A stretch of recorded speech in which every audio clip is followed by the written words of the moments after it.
Avec vous, Noureddin El Boufker, et c'est la qualité de service dans les réseaux. Cette vidéo va traiter d'un des 4 principaux mécanismes du modèle DiffServe, à savoir l'évitement de congestion. La congestion est un phénomène qui constitue en lui-même un problème qui affecte les performances des réseaux.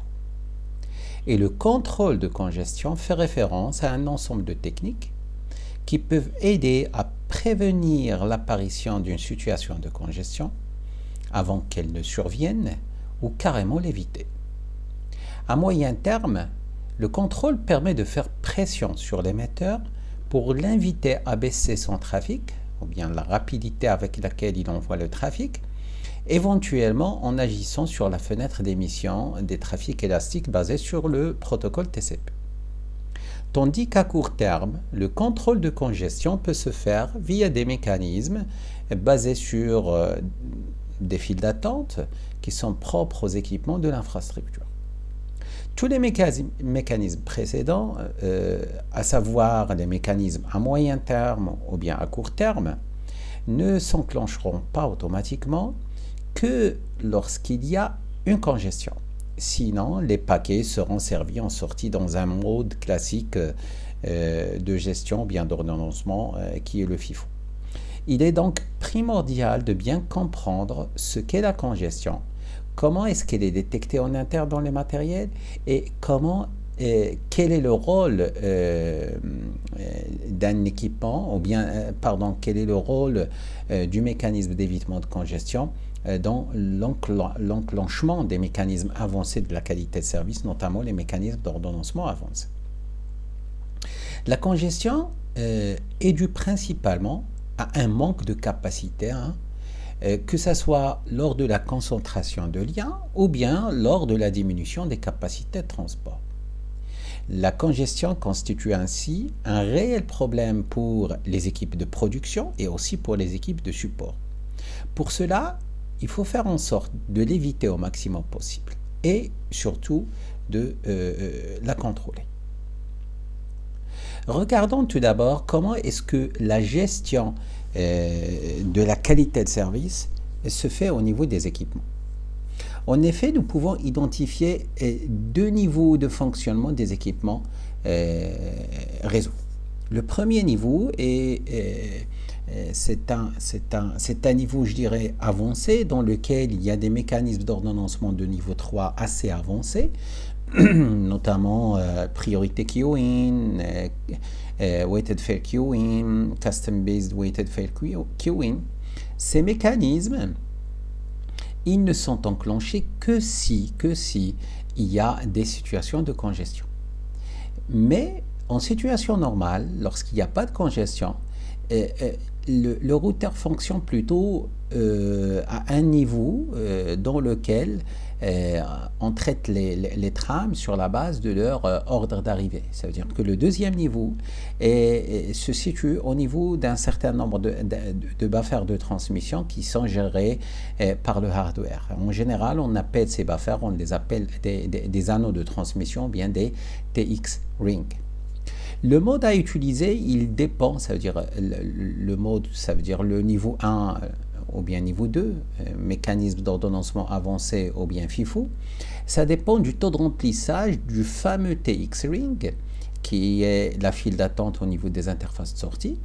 Et ce buffer TX ring, il est configurable au travers de paramètres qu'on appelle TX ring limit. Ça veut dire que cette fameuse file d'attente qu'on a au niveau de l'interface, par exemple l'interface de sortie, il a une limite, et cette limite, c'est ce qu'il va permettre au routeur ou bien au système d'exploitation du routeur de détecter comme quoi il y a une congestion. En général, ce TX-Ring, il est géré en mode FIFO et c'est lui qui va traiter les trames au cours de la situation de non-congestion. Et c'est lui aussi qui indiquera au système d'exploitation du routeur comme quoi il y a congestion. Ça veut dire qu'en cas normal, on va traiter tout le monde via le FIFO. En cas de débordement, ça veut dire dans le cas où le taux de remplissage du TX-Link il dépasse la limite préconfigurée, ben, cet événement il s'appelle par exemple c'est chez Cisco le Back Threshold to Level 3 Processor System. L'iOS du système ou bien le système d'exploitation du routeur il va passer tout simplement d'un mode de service basé sur un ordonnanceur de type FIFO vers des modes d'ordonnancement qui sont relativement avancés. Les paquets seront ainsi servis en sortie selon le mode préconfiguré, associé à la valeur des SCP par exemple, ou bien associé à la classe, et cela pendant tout le temps où le hardware maintient la détection de la congestion. Lorsque le TX-Link ou bien la limite de l'anneau de transmission du TX-Link n'est pas atteinte, ça veut dire que nous sommes inférieurs au taux de remplissage limite, ben, ceci sera interprété par le système d'exploitation comme quoi il n'y a plus de congestion et le routeur va passer en mode de traitement first in, first out pour servir les trames en sortie. Il est clair que la configuration de la limite de l'anneau de transmission est primordiale pour l'activation des mécanismes avancés d'ordonnancement. Ce qui veut dire qu'un mauvais paramétrage pourrait rendre inutile la mise en œuvre de ce type de mécanisme avancé. Alors qu'un paramétrage qui est au plus juste permettra de traiter au mieux les périodes de congestion et ainsi avoir des garanties qui sont relativement meilleures en termes de qualité de service. Jetons maintenant un coup d'œil sur quelques principaux mécanismes qu'on peut utiliser dans le cadre de la qualité de service pour l'évitement de congestion. Et dans ce sens, je cite qu'il y a deux grands mécanismes qu'on peut utiliser, à savoir le mécanisme RAID et le mécanisme WRAID. RAID pour Random Array Detection, il résout les problèmes de congestion en éliminant de manière préemptive les paquets et avant que la mémoire tampon ne soit complètement remplie. Il utilise un modèle prédictif pour décider quels sont les paquets qu'on va supprimer. Il a été proposé pour la première fois en 1990 par Sally Floyd et Van Jacobson. On peut aussi citer qu'il y a d'autres variantes de RAID, à savoir WRAID. Il y a aussi d'autres mécanismes d'évitement de congestion tels que Rio, ARAID et FRAID et ainsi de suite. Donc là, je vais principalement traiter le mécanisme RAID. RAID est le mécanisme le plus utilisé pour éviter la congestion. Il consiste à observer, d'ailleurs, il se base sur une file d'attente, le fameux TX-Link. Au lieu d'avoir une seule limite, là, RAID, il instaure un système basé sur deux limites, à savoir une limite inférieure et une limite supérieure. Il consiste à observer le taux d'occupation du fil d'attente et à éliminer progressivement et aléatoirement les paquets au-delà d'un certain seuil, à savoir le seuil minimal. Plus le taux d'occupation de la file d'attente va augmenter, plus la probabilité d'élimination de paquets va augmenter. Tout simplement, ça veut dire que nous aurons une probabilité de suppression de paquets entre S-min et S-max qui est croissante en fonction du taux de remplissage de la file d'attente. Il est à noter qu'afin d'éviter une congestion totale, la probabilité de suppression elle est de 100%, tout simplement, elle est de 1.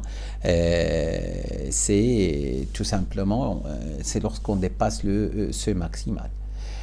Cette élimination de paquets va sans doute indiquer aux couches supérieures des émetteurs qu'il y a une saturation au niveau du réseau et on va espérer que cette suppression va conduire à la réduction du trafic ou bien du volume de trafic émis par les sources.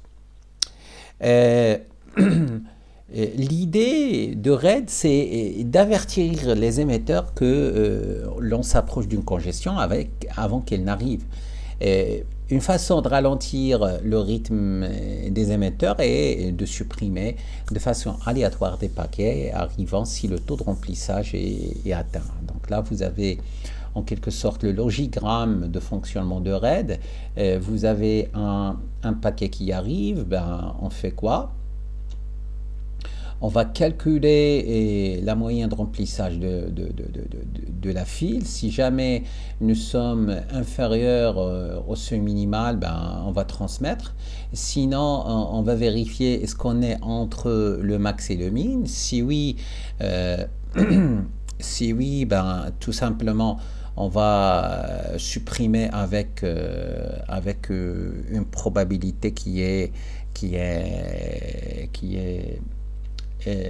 supérieure à 0, ça veut dire que ou bien ça sera une probabilité égale à 1 dans le cas où on dépasse le seuil, ou bien une probabilité qu'on va définir sur la base de là où on est, ça veut dire sur la base du taux de remplissage de la file. Visuellement, ça donne quoi tout ça? Ça donne la chose suivante, c'est que la probabilité de suppression de paquets elle sera égale à 0, ça veut dire que nous n'avons pas de suppression lorsqu'on est au-dessous du seuil minimal. Si on dépasse le seuil minimal tout en restant au-dessous du seuil maximal, on va commencer le drop-in, et ce drop-in, ça sera avec une probabilité qui évolue de façon linéaire en fonction du taux de remplissage de la file d'attente. Et lorsqu'on dépasse le seuil maximal, à ce moment-là, on va procéder à la suppression totale de la file, des paquets, des trames qui sont au niveau de la file.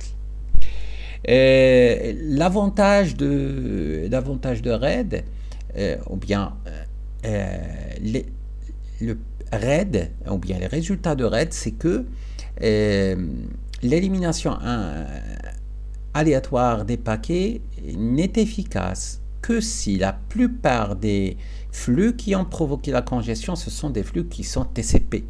Et ça, c'est un. Deuxième des choses, on va les paquets qu'on a éliminés, on suppose que ce sont des paquets qui sont TCP. Donc, ces deux conditions sont souvent, s'ils ne sont pas vérifiés, la RAID ne sera pas efficace. Mais dans le cas général, elles sont souvent vérifiées, dans la mesure où une grande partie des trafics IP actuels, ils se basent sur le TCP. Et que l'élimination aléatoire de TCP va bien sûr et on peut dire qu'elle est statistiquement valable et aussi lorsqu'on élimine une trame appartenant à un trafic TCP, tout simplement ça va conduire à l'augmentation du RTT et l'algorithme de Karn qui est derrière l'adaptation de TCP va détecter en quelque sorte que nous sommes dans une situation de congestion. RAID, lorsqu'on utilise RAID, parmi les avantages de RAID, c'est que on va utiliser de façon plus efficace et plus optimale le lien que nous avons au niveau de l'interface de sortie. RAID,